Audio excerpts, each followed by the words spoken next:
মাগুরায় জাতীয় vitamin A plus ক্যাম্পেইনের উদ্বোধন হয়েছে।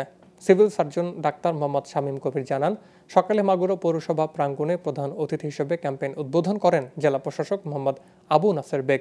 এ সময় পৌরসভার প্যানেল মেয়র মকবুল হোসেন মাকুল, অতিরিক্ত police super S M. Mobashwer Hossain, জেলা civil surgeon doctor Mohammad Shamim Kabir সহ স্বাস্থ্যকর্মীরা উপস্থিত ছিলেন। এবারে জেলায় লাখো শিশুদের জাতীয় ভিটামিন এ প্লাস ক্যাপসুল খাওয়ানো হয়েছে। সারা দেশের নাই মাগুরাও আজকে থেকে ভিটামিন এ প্লাস ক্যাম্পেইন শুরু হলো। আমাদের জেলা প্রশাসক মহোদয় আবু নাসের বেগ জনাব উনি আমাদের এই ভিটামিন এ প্লাস ক্যাম্পেইন উদ্বোধন করলেন। আমাদের লক্ষ্য রয়েছে 1,19,593 জনকে আজকে এই vitamin A plus campaign, vitamin A plus এই ক্যাপসুলটি খাওয়ানো, এবং এই কাজে আমাদের সিভিল সার্জন সহ ডাক্তারদের একটা এক্সপার্ট প্যানেল রয়েছে এবং স্বাস্থ্যকর্মীরা রয়েছে। সবাই পুরো জেলাতে কাজ করছে।